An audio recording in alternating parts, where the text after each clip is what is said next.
So, hello and welcome everybody to my talk, Houston, we have a problem, analyzing the security of low Earth orbit satellites. I'm a satellite and space systems security researcher. I'm also a doctoral student at the Ruhr University Bochum, that is in Germany. And last year I've been a visiting researcher at the Cyber Defense Campus in Switzerland. I'm also co-founder of the SpaceX workshop, that is an academic workshop where you can hand in your space security research. So if some of you trying to get into the field, reach out to me or check out our workshop. Basically, all the work done in this, or that I'll present to you, is documented in an IEEE symposium paper on the security and privacy.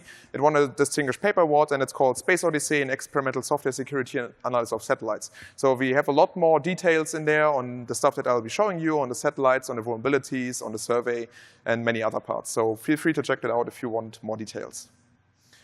So I feel like there are a lot of people already here, so I don't think there's much motivation needed regarding the topic. But anyway, I'm going to do it.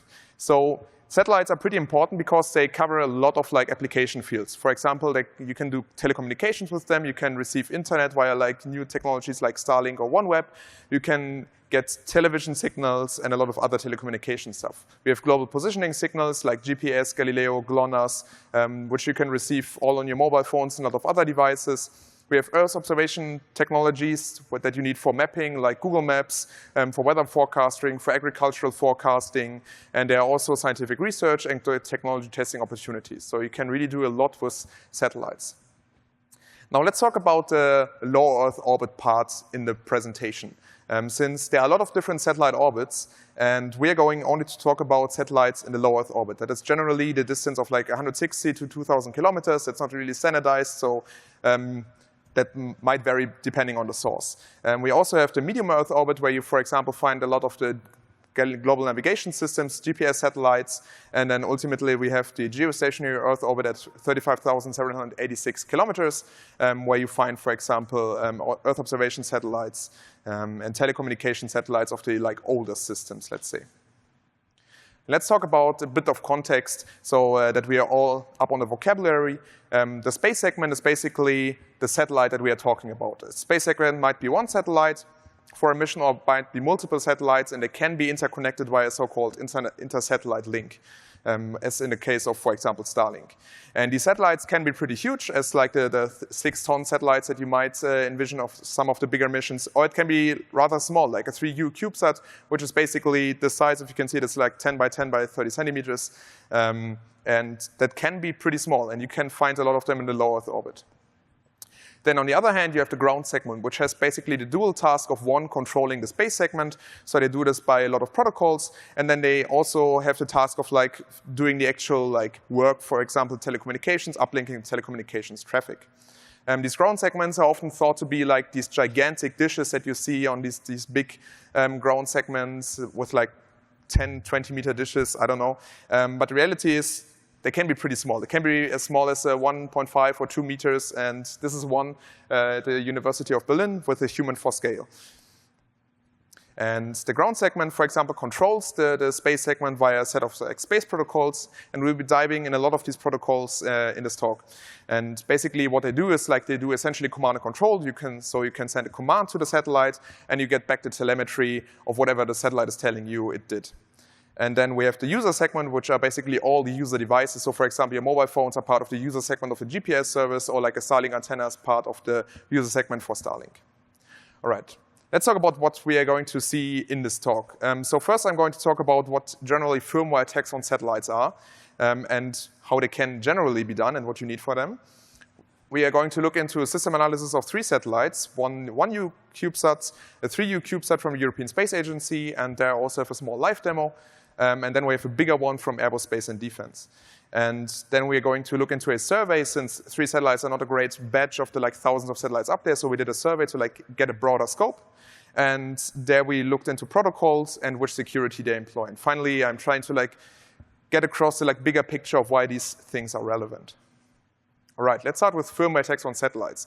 And I start with that by talking about what they aren't. So earlier today, there was a talk from Viasat on the Viasat incident. And I think a lot of people have, when they hear the term satellite security, they think about the Viasat incident.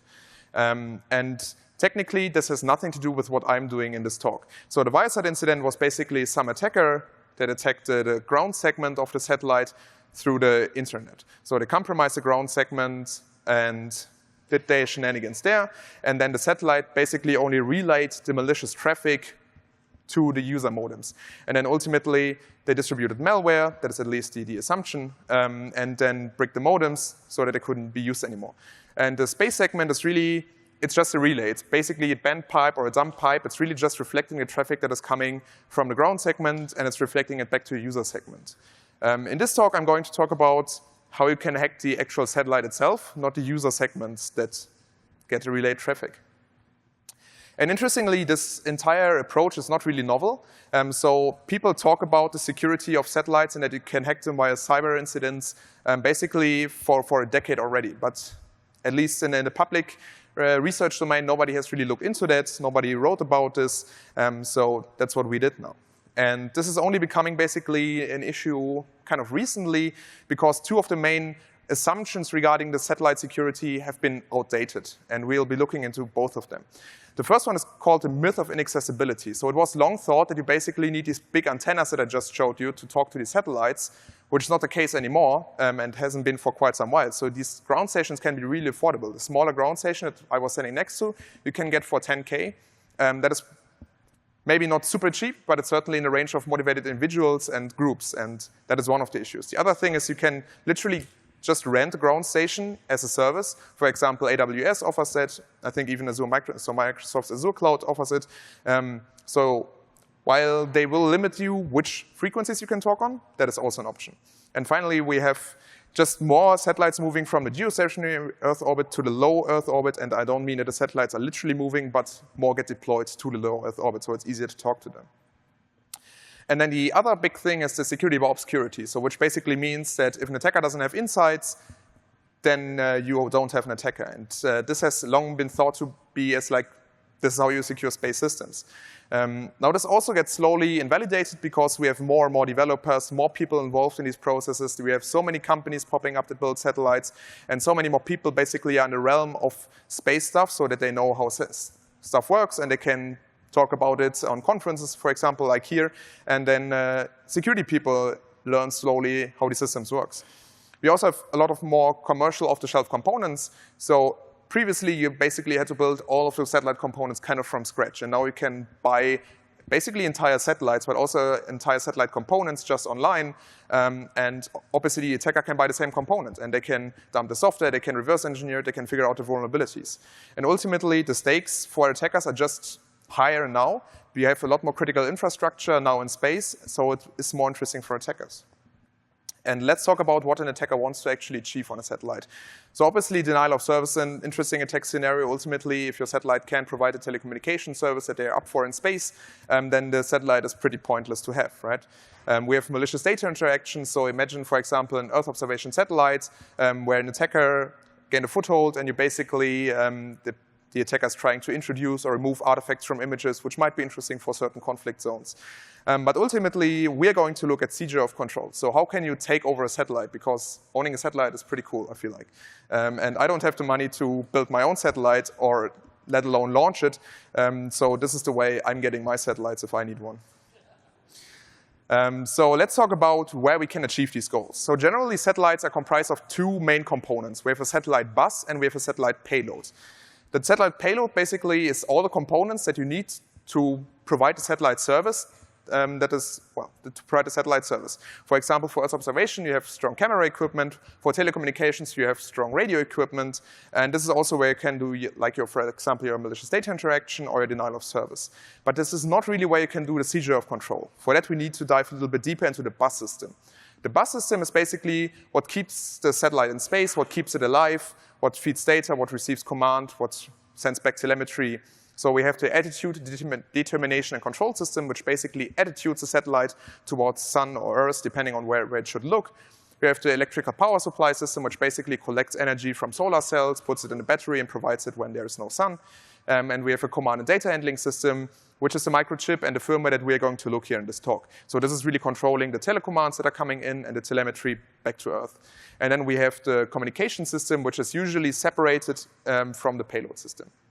And if we want to take over this this satellite, then we have to control the command and data handling system, as this is the central control instance, really.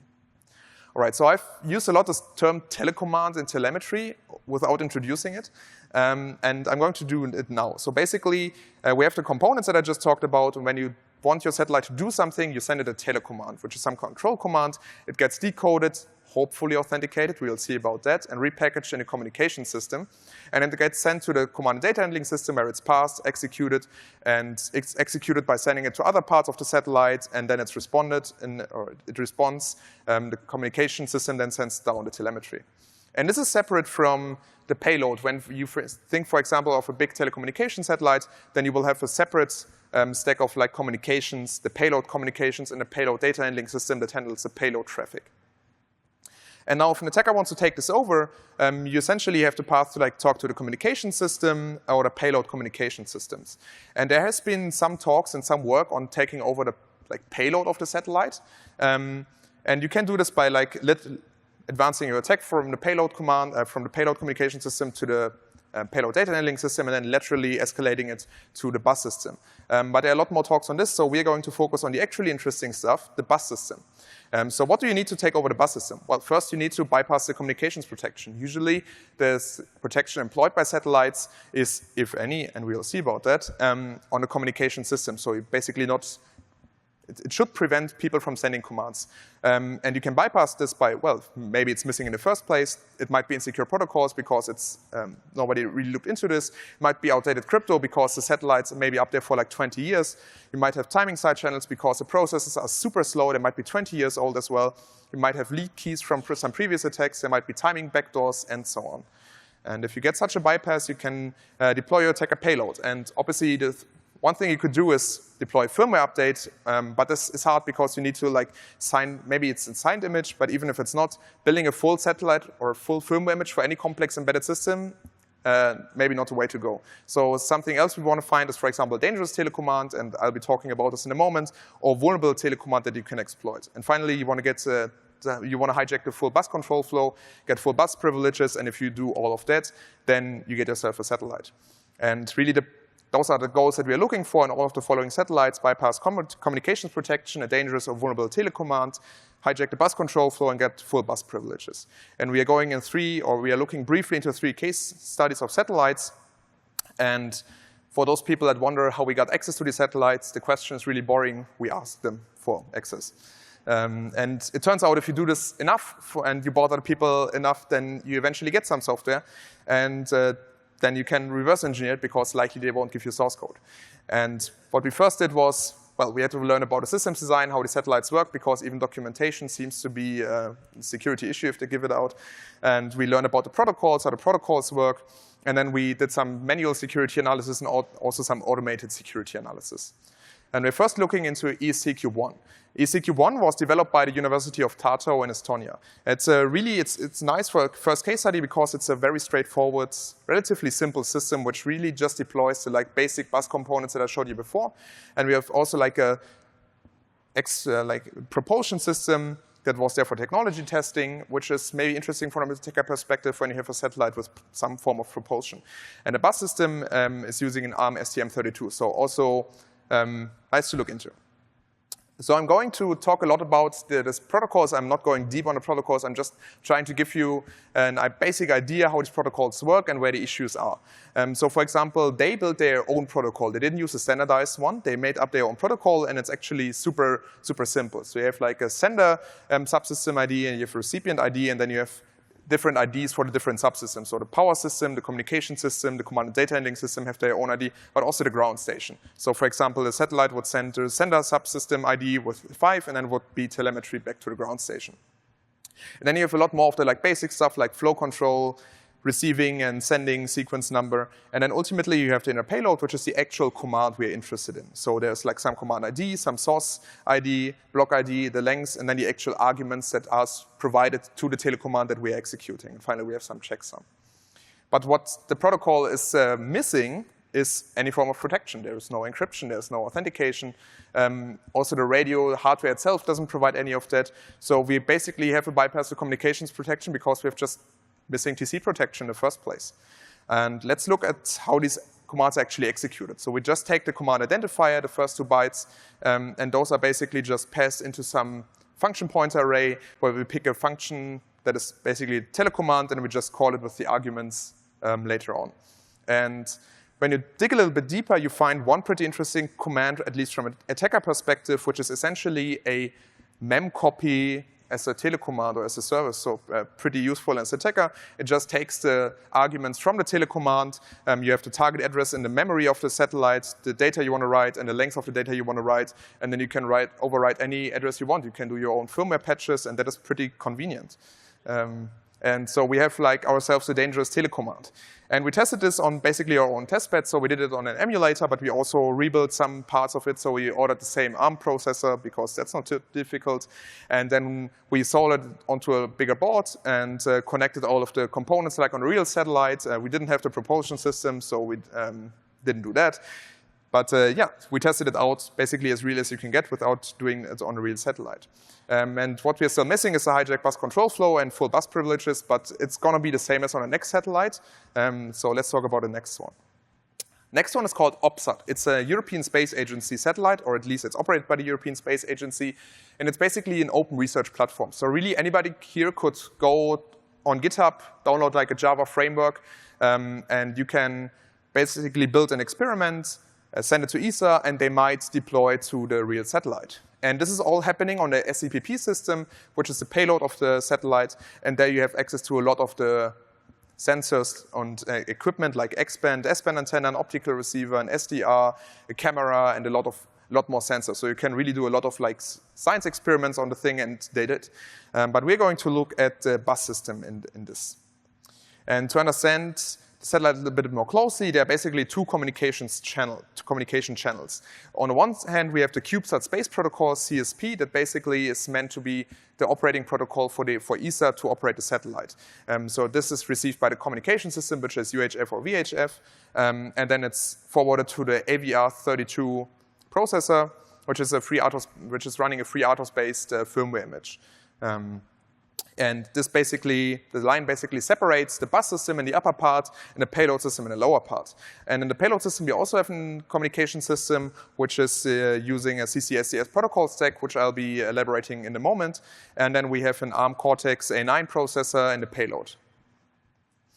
And let's talk about the UHF stack. So I said it's using this CubeSat space protocol in the first version. And this is really pretty simple protocol that is inspired by TCP/IP. So we have like a source address, we have a destination address, we have a destination port, a source port. Interestingly, we have also two flags called HMAC and XTIA, and those are meant to be used for encryption and authentication.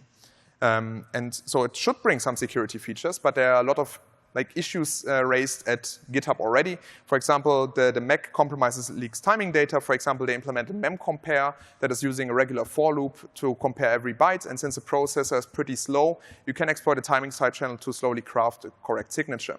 The HMAC doesn't protect the header itself, so it doesn't protect the destination address, the source address, or anything like that. So you can just send the same signed packet in a replay attack to a different component. But more interestingly, the XTIA encryption uses nonces that are coming just from a rand, which is initialized with time-based srand. And the author said they fix all of these issues in the version 2, but I can't talk about that. And this is basically the upper stack. It was this upper stack to the CDHS, and then we have the second communication stack, the CCSDS protocol stack. And that is a lot more standardized and, I want to say, elaborate. So basically, CCSDS is kind of, if you want to think about it, the space internet. It's CCSDS, a community of, I think all the big space agencies in the world that came together a long time ago and started to standardize protocols. And they did so rigorously. They did probably dozens of protocols. They have their own IP protocol, which is called Space Packet Protocol. They have their own channel and decoding layer protocols like TM SpaceLink protocol, and because you need a different one for TCs, so for telecommand apparently, we have the SpaceLink protocol, and because those are not good enough both, then we have the AOS data link protocol, and because somebody decided that they are not fine with those, we have also yet another one. And this is just the beginning of it. There are dozens of protocols. And the SpaceLink protocol, or the Space Packet Protocol, is kind of the most basic one. It's kind of the space IP packet, if you want to think so. And you will find this on a lot of satellites. And they're using this for this specific stack. Which is interesting because the stack technically could provide security. There are standardized protocols for that, but really they don't. And it's actually getting easier. I talked about how this GitHub thing has a lot of like security issues, but it turns out we don't need any fancy exploitation because all of those are just disabled by a compile time flag. So no encryption, no authentication. You could maybe fix it with like a firmware update, but maybe not. So anyway, it's not on the satellite. So again, we bypass the communication protection because it's just missing in the first place. And remember the command that I previously showed you, this memcopy command? Unfortunately, it's not on the satellite. We didn't find a like equivalent command that we could just use to like overwrite parts of the firmware and implement our own shenanigans, like locking the operators out. So we had to search for a vulnerable telecommand that allows us for remote code execution because unfortunately there's no command like encrypt the file system and give us a key so that we can exert ESA or something like that. So we have the two command stacks that I talked about. We have the CubeSat Space Protocol stack, which is talking to a lot of services. And in parallel, we have the Space Packet Protocols service that is talking to a lot of different services. All of these services are pretty standardized. So for example, we have this message abstraction layer, which is also one of the protocols in this gigantic CCSDS stack. There are functions to like extract strings, and like if you want to get an integer, there's like a special function for that. So it seems like maybe not the best place to start searching for memory corruption vulnerability. But in the upper stack, we have a lot of like custom byte parsing. So if you want to extract a string, just take the start address and do a memcopy, right? And if you want to get a 4-byte integer, just take 4 bytes and do some bit shifting, which is technically fine, but it's error prone. And this is what we found. We found a stack buffer overflow in the code. So basically, this is the ADCS server. And there we have a very Linux-based or the Linux-based design of the server. So we have a listen, bind, accept, read. I guess I don't have to explain that. And then we have this pretty interesting buffer overflow. Basically, it's taking a log file name from the packet, and it's just string heading it into a 32-byte stack buffer. And with that, you can just overwrite the return address and do default attacker stuff. Yeah, and it's really that simple. With that, you have a vulnerable telecommand, and with that, you can gain code control on the satellite. And let's talk about the hijack bus control flow. Well, it's not that difficult. There are no operating system defenses. There's no non-executable stack. There's no ASLR. There's nothing like this. There are no software defenses like stack cookies. Really, hijacking bus control flow is the same as overriding the control flow of the program itself. And then getting full bus privilege should be harder, right? Like, for example, getting the root system or getting root access on Linux is hard. Well, it's a privilege-free RTOS system, so we don't have to do anything for that either. So really, the only thing we have to do to gain full control over an ESA satellite with arbitrary code execution is exploit an unmitigated stack buffer overflow. And this is also going to be the live demo. So essentially, what I'll be doing is hijack the control flow. We patch the live firmware, so the firmware that is running on the system, and we essentially add like a password to the telecommand stack so that we lock out the ESA operators. And we do all of this, unfortunately, not on a real satellite because, well, we weren't allowed. And so we're doing it in an emulation. So we're using a QEMU emulation, and we're using AVR32 from QEMU. We're using the onboard software that we got from ESA. And with that, we basically have like a small TCP server running that is like simulating the radio link, and we have sensor values put into the satellite as well. For some people, maybe some people have noticed AVR32 doesn't exist in QEMU, and we implemented it from scratch. And by we, I mean a student of mine. And his name is Florian Göhler. And if you ever want to go through the pain of implementing a full new architecture from scratch with all the instructions, he wrote 4 blog posts about it, so knock yourselves out and go with that. All right, so now we are going to attempt the live demo part, if I can find the windows for that.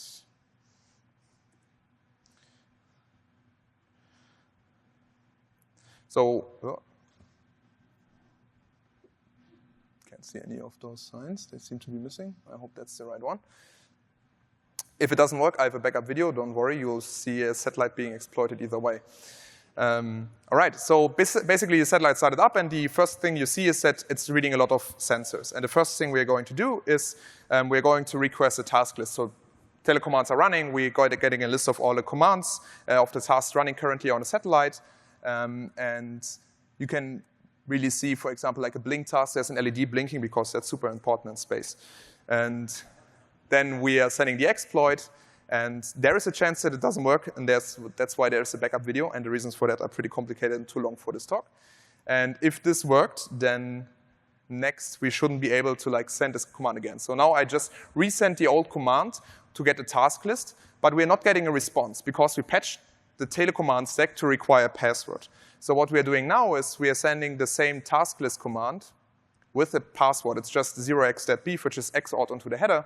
And if everything worked right, then we receive the task list again, but now you require a password, which the operators don't have. So now we have locked out ESA of their own satellite.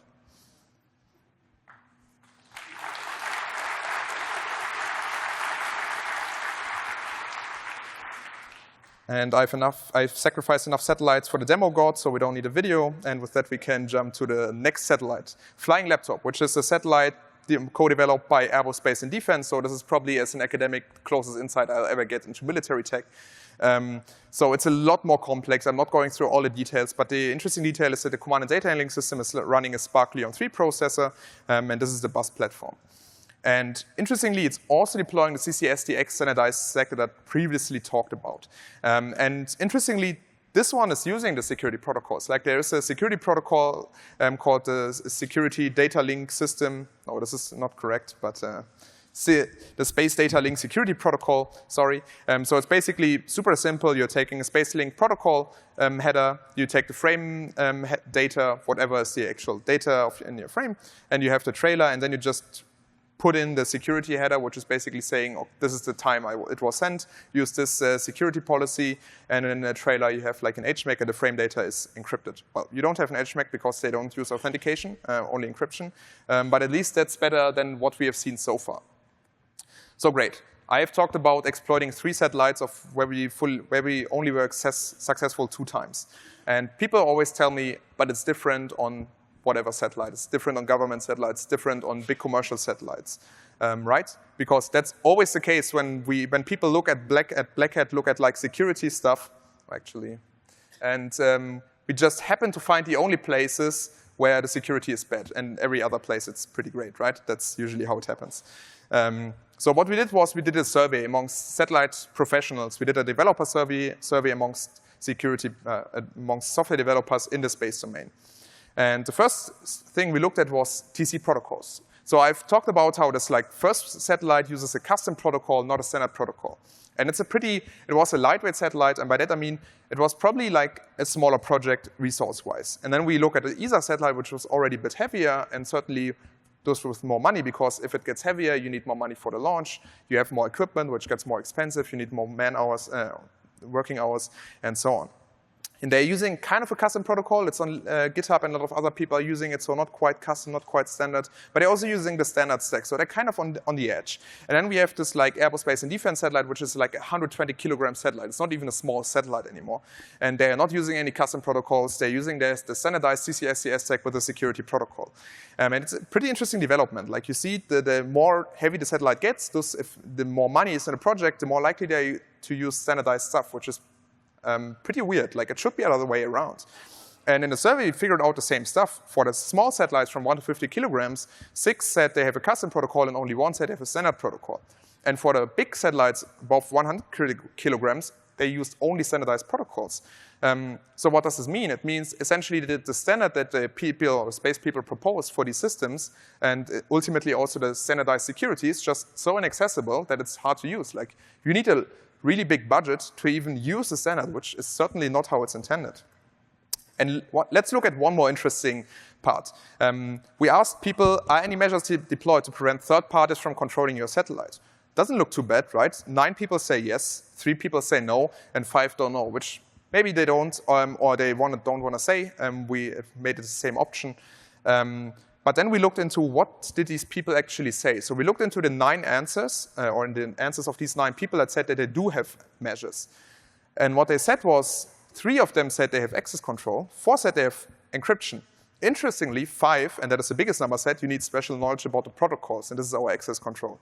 Or you need special knowledge about the frequencies modulation, which you can essentially find out. And 2 even said you need a special permit. So hacking the satellite is not possible because it's illegal. Yeah, You get the idea. And those were only the 9 that said that they do have defenses. The other didn't know or outright said they have no defenses. Okay, and then people say, but it's different from my satellite. I know that my satellite, it does have encryption. It does have authentication on the telecommand link. So really, what could be the impact of such a thing? The interesting scenario is maybe an attacker doesn't target the satellite that is the actual target, but maybe a satellite close by. And close by in space is a weird term, but I'm just going to use it anyways.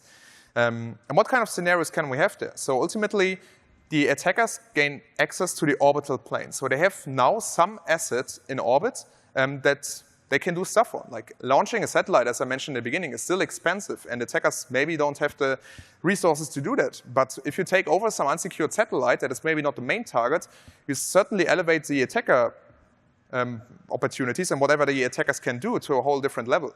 For example, now you can attack inter-satellite links. There's the links, for example, between the Starlink satellites, and you can capture traffic there. Is it interesting? I don't know. Probably hard to figure out without without a satellite in orbit. You can orbital traffic interception, so you can capture the traffic that is going to other satellites, and you can slowly, for example, reverse engineer their commands, and you can break the security by obscurity. Well, that is the same. And then ultimately, one interesting part is, for example, also the Kessler syndrome. So that is an interesting term that people throw around, and I don't know how likely it is, but ultimately, if you crash 2 satellites into each other, they emit a lot of debris. And these debris are traveling really fast. So satellites are traveling with like 26,000 kilometers an hour. I don't know how much this is in miles per hour, unfortunately. And it's still very fast, trust me.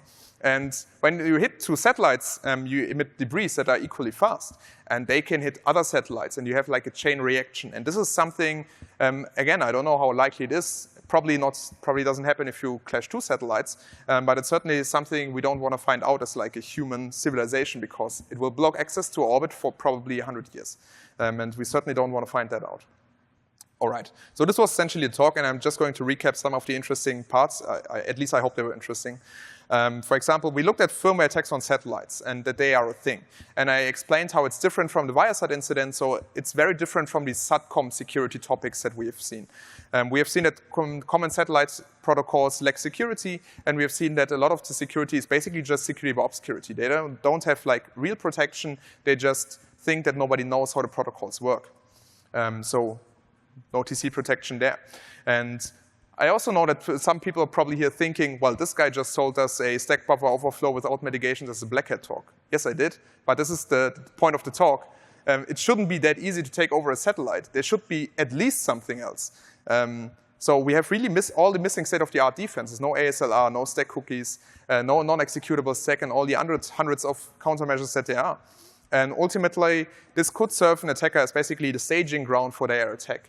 So they gain access to the orbital plane. They now have a satellite in orbit that they can capture communications with. They can block communications. They can do denial of service.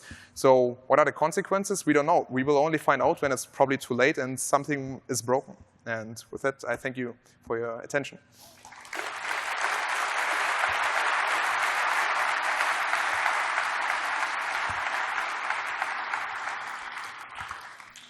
All right, I'm open to any questions if any people have some. There are microphones in the middle of the aisles.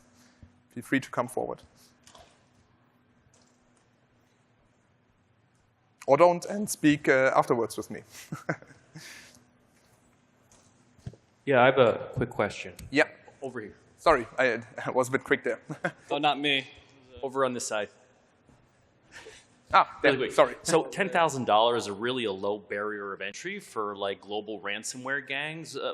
Why don't you think there hasn't been a larger global exploit from some of these gangs on some of these systems? So mostly when I talk to people asking this question is because people think satellites are secure. Like those are expensive assets, right? They should have encryption authentication, and I could assume that criminal syndicates just think the same. Like it's probably too hard to target. Like you need to be some kind of cryptology expert and genius to do this.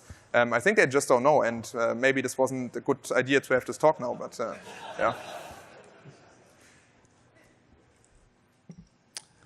Just curious about the entities that you obtained the case studies from. Did you sign an NDA with them? If not, are those case studies distributable? We signed one NDA for one of them, but so since we published everything and we didn't do it illegally, we were allowed to do it. The case studies, as I said, are documented in a research paper, and there are a lot more details. But we cannot give out the firmware because that would be a dick move, I guess. Okay. I have more questions for you after this. I Yeah, appreciate all right. it. Thank you. My naivete, for something that's been around like RSA since the 70s and other symmetric keys that have been around even longer, what's the rationale for not implementing something as trivial as either a symmetric or asymmetric key cipher? So there are a lot of different reasons, and I think there's not one single reason preventing it. For once, people like to do stuff how they've always done it, and if nobody disrupts it, and if there's no big incident, then people don't change oftentimes, right? In the terrestrial security, we had a lot of security incidents, so stuff changed. In orbit, not so much. Then again, there's the issue of security, or especially cryptography in orbit, is a lot harder. You have to do everything right to always access your asset in orbit. You can't just go there and reboot it. If you lose the access key, your satellite is gone. If cosmic radiation breaks your key, your satellite is gone. If there's some issue with the algorithm, which can be for whatever reason on the satellite, your satellite is gone. If you want to recover your satellites, there's some stage where you ultimately will strip these protections to access your satellite again. So the cryptography is gone by design. And there are so many issues with that. Ultimately, for the university team, it also comes down, it's not like they don't care about it. They know that it's an issue, but they don't have the resources. They have to compete with other teams, and they don't care about it. So they can't really put it into their proposal. It's to get the resources, it's competitive. A lot of reasons why it's not there. I follow. Thank you.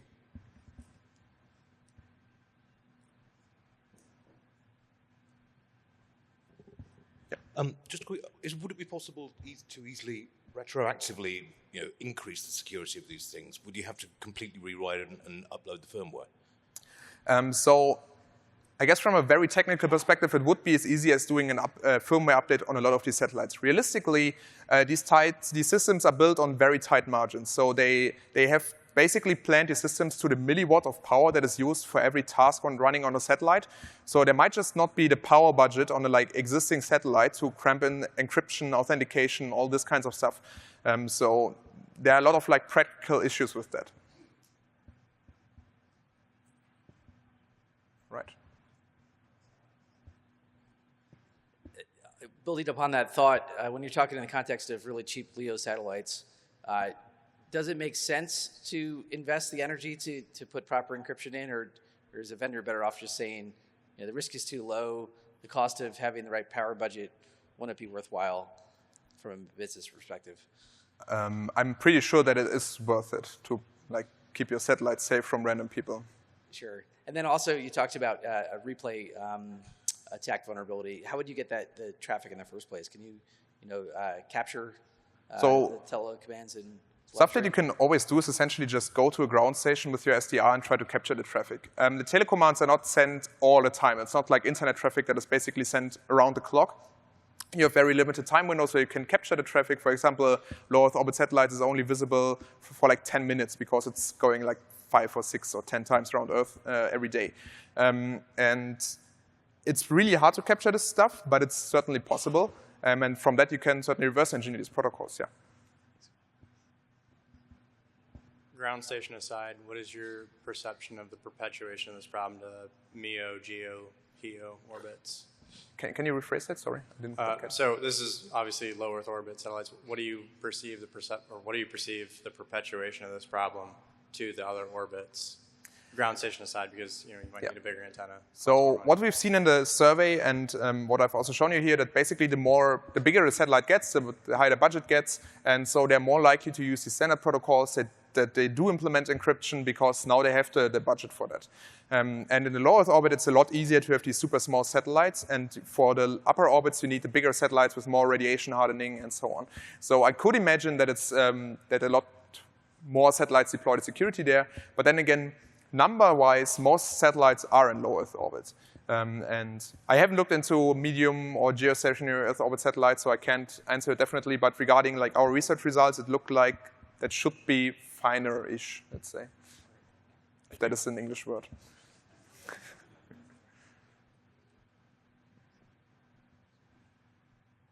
Right. Thank you.